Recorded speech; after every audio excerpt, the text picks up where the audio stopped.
नमस्कार दोस्तों, बालाजी एजुकेशन बरेली में आप लोगों का स्वागत है। मैं पंकज इंगवार आपको सामान्य विज्ञान पढ़ाऊंगा। जैसे आप लोग देख रहे हैं कि Uttar Pradesh police SSC GD हो गया, कई इंपॉर्टेंट एग्जाम है गवर्नमेंट के जिसमें सामान्य विज्ञान के काफी क्वेश्चन पूछे जाते हैं। अगर किसी एग्जाम में 100 क्वेश्चन है तो उसमें 25 जीए जनरल अवेयरनेस आता है, जनरल अवेयरनेस के क्वेश्चंस होते हैं। उन 25 क्वेश्चंस में 7 to 8 क्वेश्चंस जनरल साइंस के पूछे जाते हैं। उन 7 to 8 क्वेश्चंस में हम देखते हैं कि 3 या 4 क्वेश्चन मैक्सिमम बायोलॉजी से, एक क्वेश्चन भौतिक विज्ञान और केमिस्ट्री से पूछा जाता है। ये इनका वेटेज है। बायोलॉजी से हमेशा मैक्सिमम नंबर ऑफ क्वेश्चंस पूछे जाते हैं। केमिस्ट्री की बात करते हैं। सबसे पहले हम केमिस्ट्री में आपको एटम पढ़ाऊंगा, अणु, आवर्त सारणी, कौन सा तत्व किस नंबर पे आता है और कितने मेटल्स हैं, कितने मेटलॉइड्स हैं। मेटलॉइड्स मतलब जो धातु अधातु दोनों का गुण रखते हैं। कंपाउंड फार्मूले जो डेली यूज मतलब हमारे जो डेली लाइफ में यूज होते हैं कंपाउंड्स, उनके फार्मूले अधिकांशतः पूछ लिए जाते हैं। एसिड और बेस, इमली में कौन सा एसिड है, टमाटर में कौन सा है, तो इन सब के बारे में मैं आपको डिटेल में बताऊंगा जब अपने लोग केमिस्ट्री का अध्ययन करेंगे। भौतिक विज्ञान, भौतिक विज्ञान के जो इंपॉर्टेंट टॉपिक है मोशन, न्यूटन्स लॉ, लेंस सबसे इंपॉर्टेंट है। इस टॉपिक से हर एक गवर्नमेंट एग्जाम में क्वेश्चन आपको मिलेगा, चाहे आप रेलवे का दे आइए, चाहे उत्तर प्रदेश पुलिस का दे आइए, चाहे एसएससी जीडी दीजिए। उत्तल लेंस और अवतल लेंस, गाड़ियों में जो आपने मिरर देखा होगा वो पूछा जाता है कि वो किसका एग्जाम्पल है, उत्तल लेंस या अवतल लेंस का। ऊर्जा, एनर्जी, वेव, आपको 4 ऑप्शन दे दिए जाएंगे। पूछ लेगा ये कौन सी तरंग है, लैटरल और गुरुत्वाकर्षण मतलब ग्रेविटी। ये जो है मैंने आपको जो लिखा है ये सब इंपॉर्टेंट चैप्टर है जो अपने इन पे फोकस करेंगे। बात कर लेते हैं जीव विज्ञान। जीव विज्ञान पे मैक्सिमम नंबर ऑफ क्वेश्चंस आते हैं एज कंपेयर टू केमिस्ट्री और भौतिक विज्ञान। तो अपने आप फोकस करते हैं। सबसे पहले अपने बायोलॉजी से ही स्टार्ट करेंगे। जिस सब्जेक्ट से मैक्सिमम नंबर ऑफ क्वेश्चंस आते हैं अपने लोग सबसे पहले उसी पर फोकस करेंगे।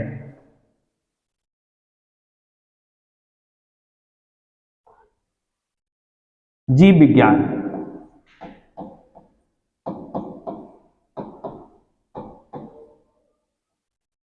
बायोलॉजी,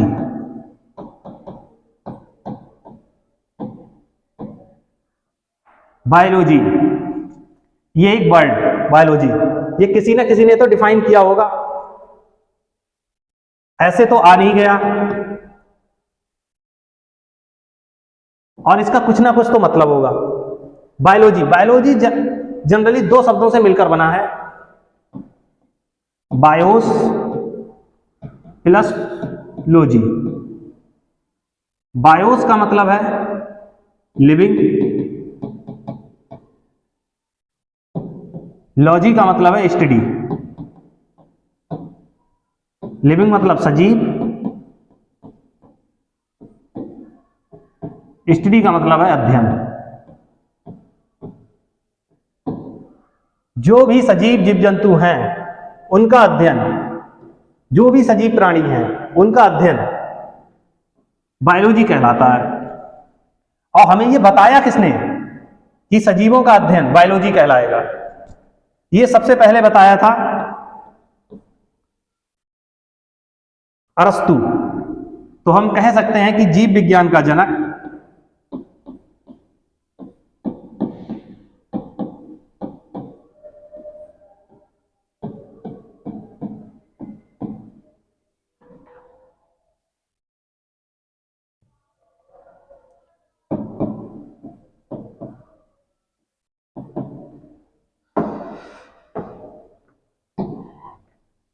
अरस्तु को कहा जाता है। इंग्लिश में लिखते हैं अरिस्टोटले।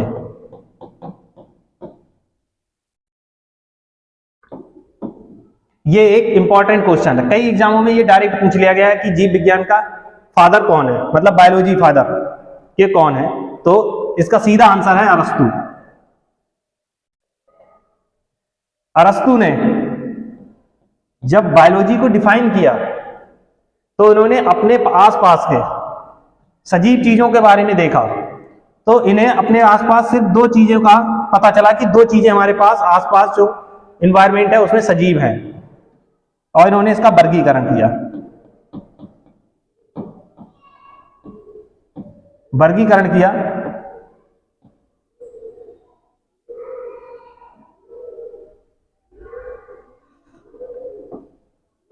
जूलॉजी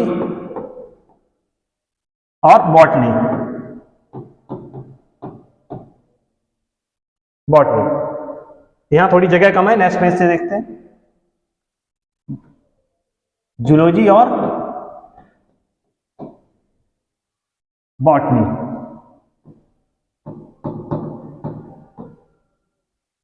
जूलॉजी को बोलते हैं जंतु विज्ञान,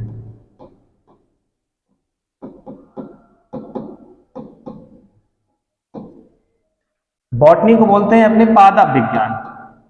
अरस्तु ने अपने आसपास जब देखा तो उन्हें सिर्फ दो चीजों सजीव नजर आई, एक जंतु और दूसरे पादप।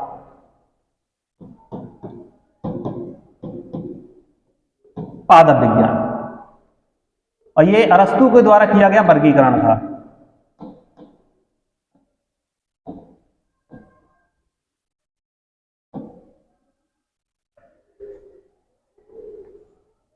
अपने जीव विज्ञान बायोलॉजी पढ़ रहे थे, बायोलॉजी से अपने अरस्तु का लॉ फॉलो करके उन्होंने उनका वर्गीकरण देखकर अपने आए जूलॉजी पर और बॉटनी पर। दोनों ही सजीव है, बायोलॉजी में सजीवों का अध्ययन, अब सजीवों का भी वर्गीकरण हो गया है जंतु विज्ञान और पादप विज्ञान में। जंतु विज्ञान, इसमें जंतु का ये मतलब नहीं कि ये जानवर ही हैं, जंतु का मतलब है मानव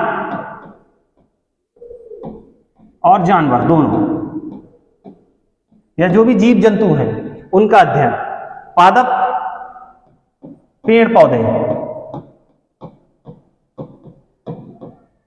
पेड़ पौधे उनका अध्ययन करते हैं। अब जूलॉजी के बारे में किसने बताया? ये जूलॉजी,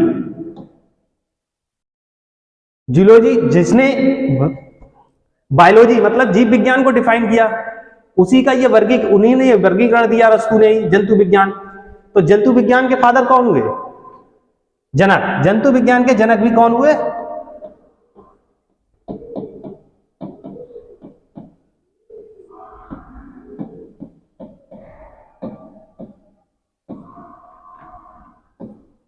अरस्तु। ये एक इंपॉर्टेंट क्वेश्चन है, इसमें यहां पर टिक कर लेना। जंतु विज्ञान के जनक अरस्तु को बोला जाता है। और दूसरी तरफ बॉटनी, बॉटनी जिस प्रकार जंतुओं का अध्ययन किया था किसने? अरस्तु ने। पादप विज्ञान, पौधों का अध्ययन किसने किया? पौधों का अध्ययन के लिए एक नए साइंटिस्ट आए जिनका नाम था थियोफ्रेस्टस।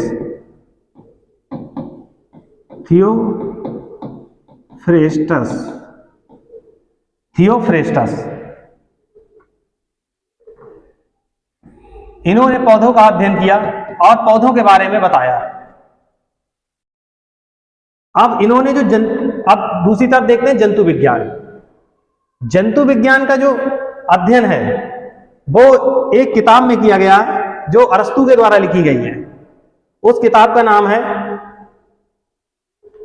Historica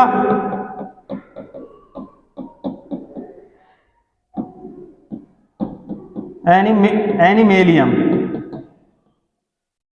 Historica एनिमेलियम।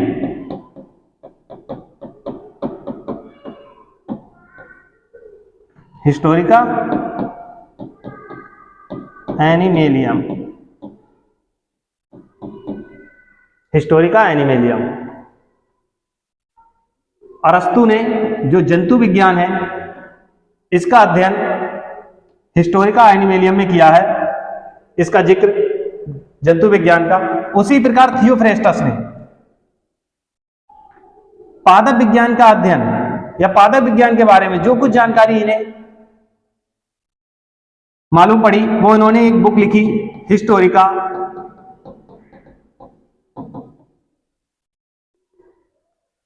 प्लांटेरम।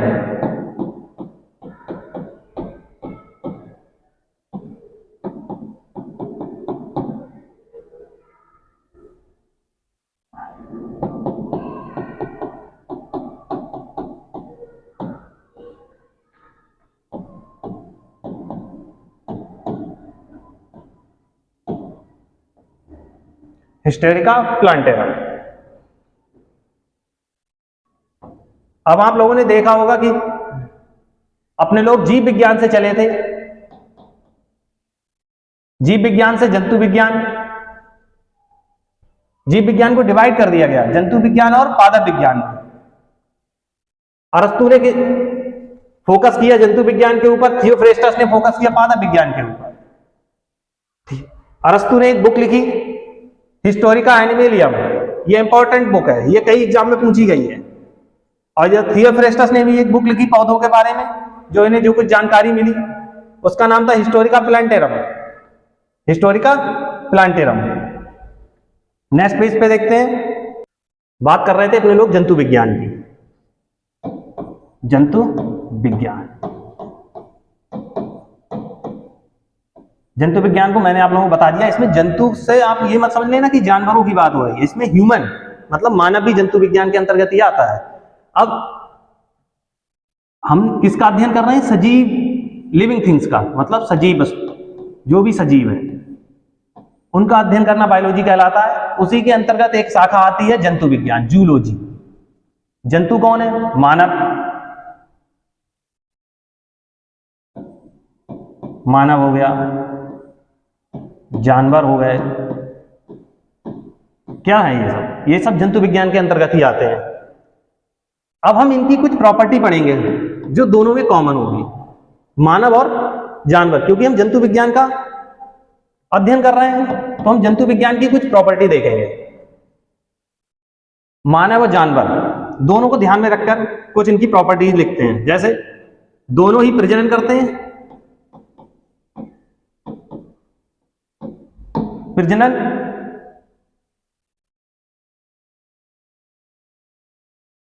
दोनों ही प्रजनन करते हैं, पीढ़ी दर पीढ़ी इनका परिवार, जैसे आप लोगों ने देखा होगा कि जैसे अपना भी परिवार होता है, बच्चे होते हैं, चलती रहती है पीढ़ी दर पीढ़ी, वैसे ही जानवरों का होता है। आपने देखा ही होगा कि पीढ़ी दर पीढ़ी इनकी ग्रोथ होती रहती है, प्रजनन हो गया। तो जितने भी सजीव होते हैं उन सब में प्रजनन होता है, पेड़ पौधे हो गए उनमें भी प्रजनन होता है। पुंकेसर, स्त्री कैंसर आप लोगों ने ये सुने होंगे। दूसरा एक इंपॉर्टेंट फैक्टर है जो इन जंतुओं के बारे में बताएगा, वो है कॉन्शियसनेस, प्रजनन, रिप्रोडक्शन,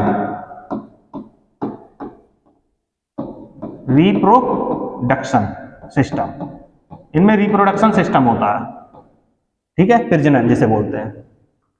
दूसरा है चेतना,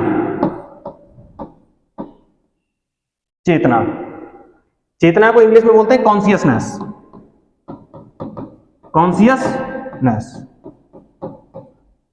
चेतना क्या है? आपने कुछ, मैंने कुछ बोला और आपने उसका रिएक्ट किया।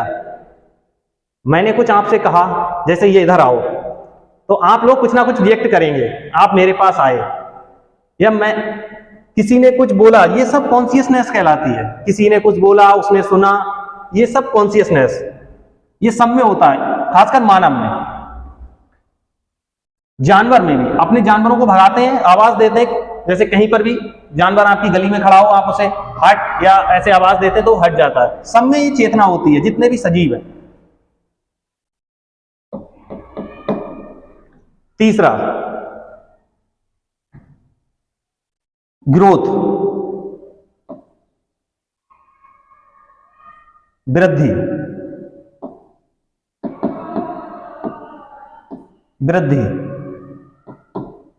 या ग्रोथ। ग्रोथ, ग्रोथ क्या है? ये जो ग्रोथ वो बढ़ते हैं, मतलब आप लोगों को वृद्धि हो रही है। आप लोगों ने ये देखा, इसका हिंदी ग्रोथ का वृद्धि होती रहती है इनमें। लेकिन जो ऊपर के मैंने ये 2 पॉइंट लिखे हैं, प्रजनन और चेतना, ये सजीव होने के लिए सबसे इंपॉर्टेंट चीज है। क्या है? सजीव होने का, सजीव होने के महत्वपूर्ण गुण है। ये क्या? सजीव होने के महत्वपूर्ण गुण है, प्रजनन और चेतना। ग्रोथ इतना महत्वपूर्ण क्यों नहीं है? ग्रोथ इसलिए महत्वपूर्ण नहीं है कि जैसे कोई निर्जीव चीज मैं बताता हूं जिसकी ग्रोथ हो रही है, कूड़े का ढेर ले लीजिए आप, उस पर डेली कूड़ा फेंकिए, वो बढ़ता रहेगा, उसकी ग्रोथ हो रही है। तो ये ग्रोथ इतना इंपॉर्टेंट फैक्टर नहीं है, लेकिन सजीवों में ग्रोथ और सजीवों में ग्रोथ होती है। पौधे भी बढ़ रहे हैं, जानवर भी बढ़ते हैं अपनी उम्र के अकॉर्डिंग। अब ये लास्ट पॉइंट बताइए जो किस तरह से, और एक कौन सा हो सकता है? कभी आप सोचना अकेले बैठ के कि ये मैंने जो लिखे हैं ये तीनों पॉइंट, या कि ये सजीवों में ही होते हैं? यस, ये चारों पॉइंट ये सजीवों को डिफाइन करते हैं कि हाँ ये सजीव हैं। एक होता है मेटाबॉलिज्म, चयापचय। चयापचय क्या होता है? मेटाबॉलिज्म।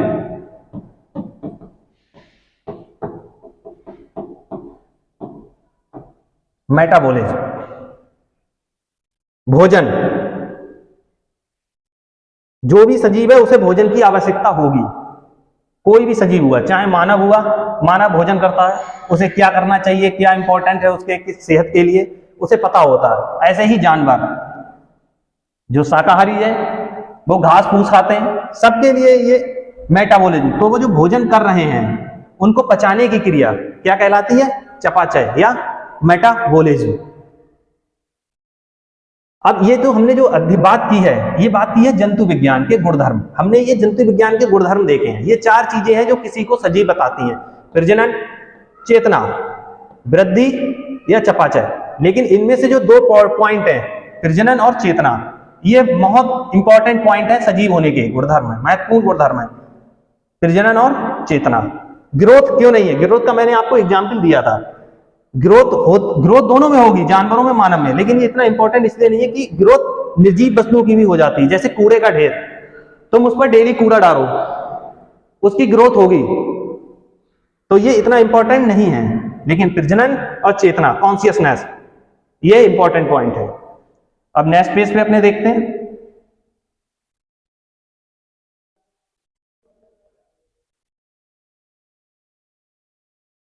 बात कर रहे थे हम सजीव, अब बात बायोलॉजी से चले थे, जूलॉजी पे आ गए। जूलॉजी के अध्ययन कर रहे थे जंतुओं का, मानव और जानवरों का, उनके गुणधर्म देख लिए, क्या क्या चीजें होती हैं। अब बात कर लेते हैं जैसे सजीव, कोई भी चीज सजीव है,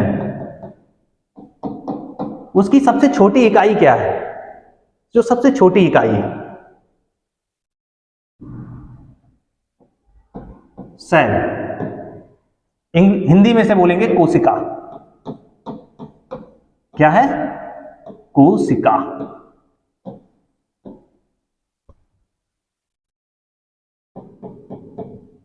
जीव विज्ञान की जड़ है कोशिका, और ये इसे बोलते हैं, ये इकाई है सबसे छोटी इकाई, मूलभूत इकाई।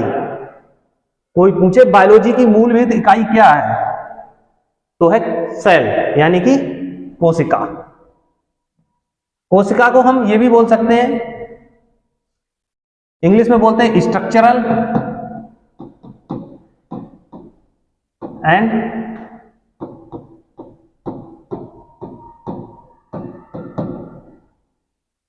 Fundamental unit. Structural and fundamental unit.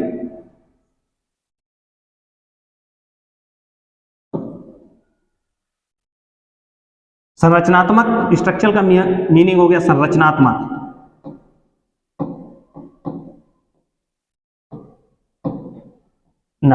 संरचनात्मक और फंडामेंटल कार्यात्मक। सेल क्या है? सेल क्या है, इसकी डेफिनेशन यहीं से पता चल जाएगी। सेल एक मूलभूत इकाई है या सबसे छोटी मूलभूत इकाई है या स्ट्रक्चरल एंड फंडामेंटल यूनिट है आवर बॉडी, हमारे शरीर की संरचनात्मक एवं कार्यात्मक इकाई है हमारे शरीर की। अब सेल का कैसे करके सेल एक कोशिका सजीव में परिवर्तित होती है, इसको देखते हैं हम। उसका एक क्रम है। सबसे पहले सेल सबसे छोटी इकाई यानी कोशिका,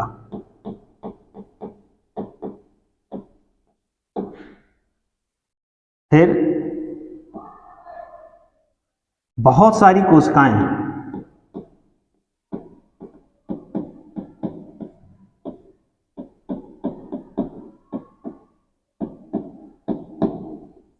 आपस में मिली, आपस में मिलने के बाद क्या बनाया हमने, टिश्यू। टिश्यू को क्या बोलते हैं, ऊतक, ऊतक बनाया है इन्होंने। अब क्या बहुत सारे ऊतक आपस में मिले,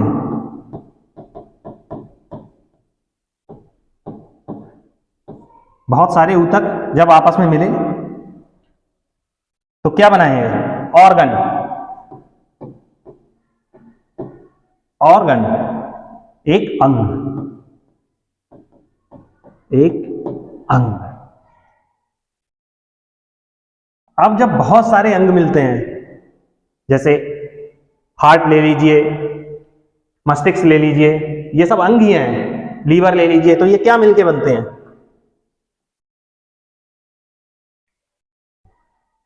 ये मिलके बनता है, बहुत सारे ऑर्गन मिलके बनते हैं, बहुत सारे ऑर्गन मिलकर क्या बनेंगे, ऑर्गन सिस्टम, अंग प्रणाली।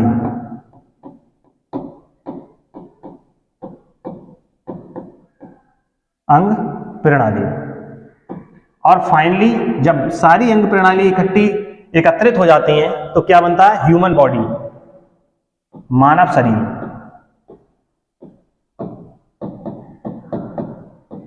मानव शरीर या ह्यूमन बॉडी।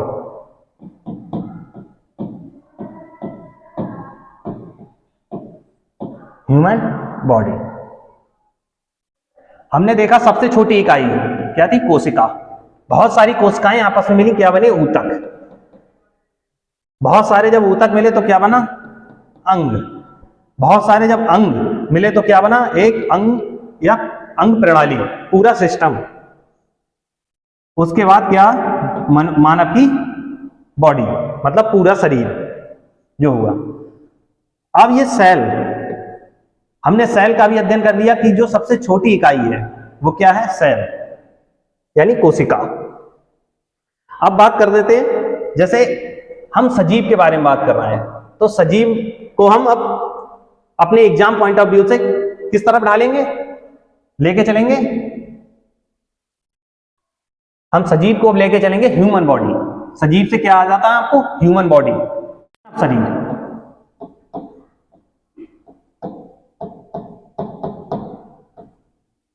मानव शरीर के बारे में बात करना है आप लोग।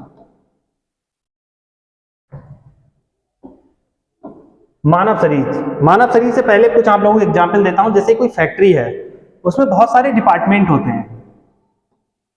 कोई फैक्ट्री है, उसमें बहुत सारे डिपार्टमेंट हैं। लेबर डिपार्टमेंट हो गया, R&D डिपार्टमेंट हो गया, फाइनेंस डिपार्टमेंट हो गया। तो ये सब डिपार्टमेंट अपना प्रॉपर वर्क करते हैं, तभी फैक्ट्री की ग्रोथ हो पाती है। ऐसे ही हमारी बॉडी में बहुत सारे सिस्टम हैं, तब वो जो एक साथ फंक्शन करते हैं तभी हमारी बॉडी संपूर्ण, मतलब पूरी तरह से काम कर पाती है। तो हम उसी तरह से अपने मानव शरीर को अध्ययन करेंगे।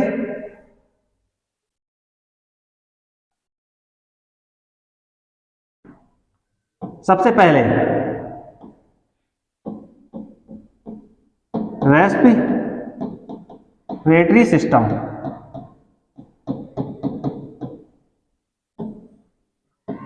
श्वसन प्रणाली, श्वसन प्रणाली। श्वसन प्रणाली सबसे पहला सिस्टम है रेस्पिरेटरी सिस्टम।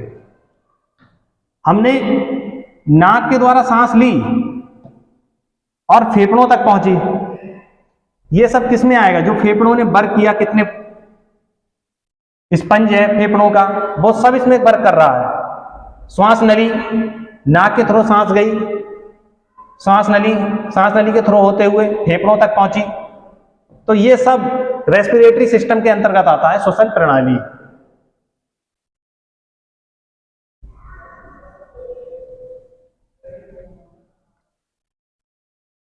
दूसरा टॉपिक है पाचन तंत्र। पाचन तंत्र यानी डाइजेस्टिव सिस्टम। पाचन तंत्र, पाचन तंत्र क्या है? जो भी हमने आहार नली से खाया, मुख, पाचन तंत्र मुख से ही स्टार्ट हो जाता है। जैसे ही भोजन आपने मुख के अंदर किया, आपका पाचन स्टार्ट हो चुका है, क्योंकि सलाइवा मिक्स होता है पाचन के साथ। जो भी आपने वाइट अंदर ली है मुंह के, वहीं से हमारा पाचन स्टार्ट हो चुका है। फिर वो ग्रास नली, आहार नली से आमाशय में जाता है, आमाशय से छोटी आंत में जाता है, छोटी आंत से बड़ी आंत में, और बड़ी आंत के आंत और फिर अनस से होते हुए बाहर निकल जाता है। तो हमारा ये सब पूरा क्रिया तंत्र है, एक पाचन तंत्र है। हम इसकी पूरी अच्छे से जानकारी लेंगे, पाचन तंत्र और श्वसन प्रणाली, ये दो इंपॉर्टेंट है। तीसरा है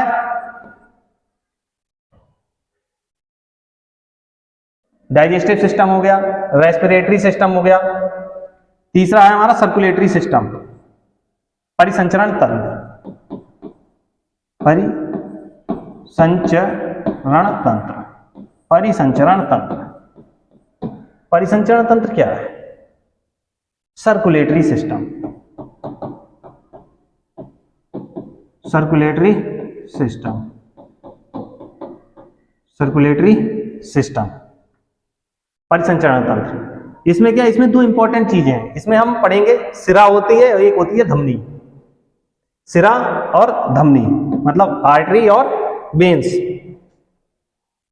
आप लोगों ने देखा होगा, कुछ लोग होशियार बनके परिसंचरण तंत्र, अपने क्या लिख रहे थे? तीसरा पॉइंट था परिसंचरण तंत्र, परिसंचरण तंत्र, परिसंचरण तंत्र, तीसरा पॉइंट था ये, परिसंचरण तंत्र यानी सर्कुलेटरी सिस्टम। इसमें मैंने आपको दो पॉइंट बताए थे, एक सिरा होती है और धमनी मतलब आर्टरी और वेन्स। आप लोगों ने कई जगह देखा होगा या ज्यादातर पिक्चरों में देखा होगा कि हीरो या हीरोइन नस काट लेते हैं, और एक काफी फेमस टीचर हैं, उनका भी एक मीम वायरल है, वो आप लोगों ने देखा होगा। सिरा, वो कहते हैं कि काटना है तो सिरा क्यों काट रहे हो, कचकचा के धमनी काटो ना। इसका भी एक रीजन है, साइंस है इसके पीछे, सिरा और धमनी। परिसंचरण तंत्र, सर्कुलेटरी सिस्टम में ये दो इंपॉर्टेंट है।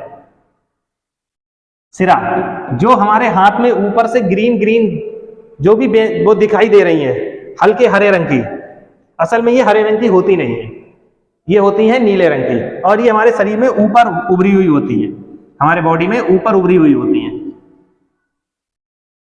और बात करते हैं धमनी की, इनका कलर होता है बॉडी में रेड, लाल। ये हमारी बॉडी में अंदर धसी हुई होती है, बॉडी में अंदर धसी हुई होती है, बॉडी में अंदर धसी हुई होती है, धसी होती हैं। तो ये जो बोला जाता है कि ना कि सिरा काट, तो वो सिरा काटते हैं। ये क्या करता है सिरा? ये अशुद्ध ब्लड को, मतलब ये अशुद्ध ब्लड को हार्ट तक लेके जाता है, और धमनियां ये ऑक्सीजनेटेड ब्लड को, मतलब जो शुद्ध ब्लड होता है उसको बॉडी के अन्य पार्ट तक लेके जाती हैं। ये भी मैं आपको पूरी डिटेल में पढ़ाऊंगा, सिरा और धमनी के बारे में पूरा परिसंचरण तंत्र। अब आता है पॉइंट नंबर 4। पॉइंट नंबर 4 पे आता है स्केलेटन।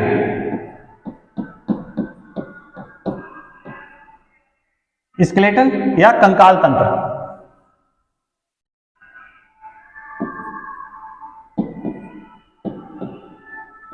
कंकाल तंत्र,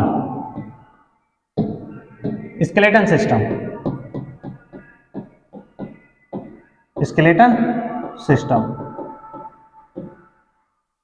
स्केलेटन सिस्टम क्या है?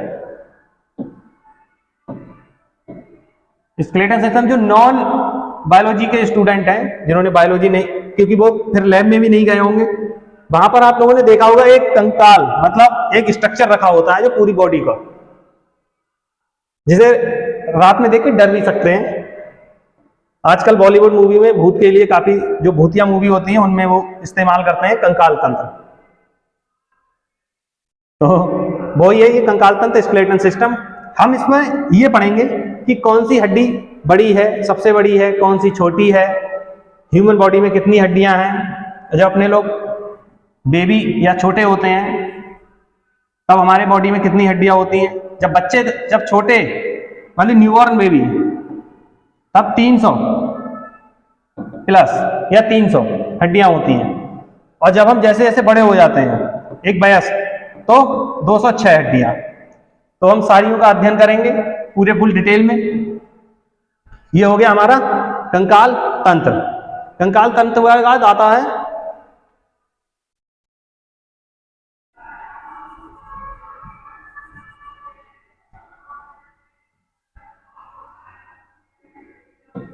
कंकाल तंत्र के बाद आता है रिप्रोडक्शन सिस्टम, प्रजनन,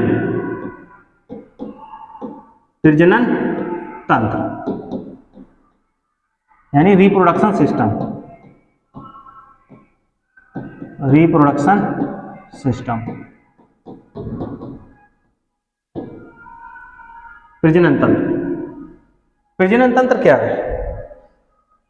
पीढ़ी दर पीढ़ी हमारे गुण स्थानांतरित होते रहते हैं। हमसे मेरे गुण मेरे बच्चे में, या मेरे पिताजी के गुण मुझ में आए, और हमारी जो शक्लें हैं, अनुवांशिकता, वो भी हम इसी में पढ़ेंगे।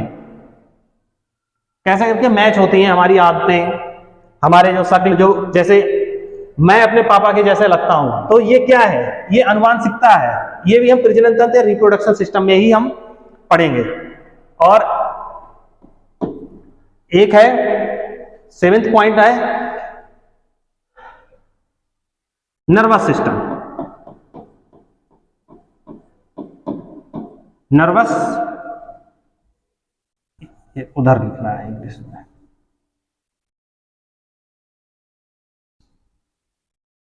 Nervous system.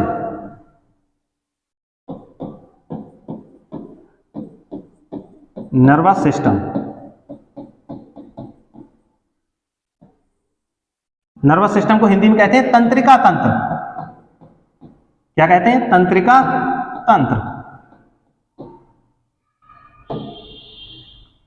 तंत्रिका तंत्र क्या है? हमें ये हाथ उठाना है, तो इसका क्या है? हमें कैसे पता चला ये हमने हाथ उठाया है? मैं ये लिख रहा हूं, ये कैसे पता चला? मेरे दिमाग से सिग्नल आया है नसों के थ्रू कि मुझे ये हाथ यहां पर रखना है और ये चीज लिखनी है। ये सब नर्वस सिस्टम में आता है। तो नर्वस सिस्टम में हम ब्रेन पढ़ेंगे और नसों के थ्रू जो सिग्नल्स आते हैं उनके बारे में पढ़ेंगे। तो ये है हमारा नर्वस सिस्टम, 7th पॉइंट। ये जो कुछ इंपॉर्टेंट पॉइंट्स मैंने आपको जो 7 पॉइंट्स लिखाए हैं, ये जो मैंने ये 7 पॉइंट्स लिखाए हैं आप लोगों को, ये ही हम स्टडी करेंगे, पूरे ह्यूमन बॉडी को स्टडी कर लेंगे। तो अगर हम इनमें 7 पॉइंट्स को स्टडी कर लिया तो हम पूरी ह्यूमन बॉडी को स्टडी कर सकते हैं। तो हम नेक्स्ट सेशन से एक एक करके सारे पॉइंट्स कवर करेंगे। सबसे पहले हम सेल्स के बारे में पढ़ेंगे। सेल्स के बारे में पढ़ने के बाद हम circulatory system, digestive system, respiratory system, reproduction system, nervous system और स्केलेटन सिस्टम, ये सब खत्म करेंगे बाय सीरीज।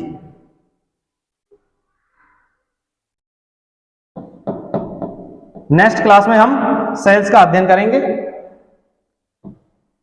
Thank you. अगर आपको वीडियो पसंद आई हो तो लाइक कीजिए एंड शेयर कीजिए एंड चैनल सब्सक्राइब कीजिए। थैंक यू, धन्यवाद।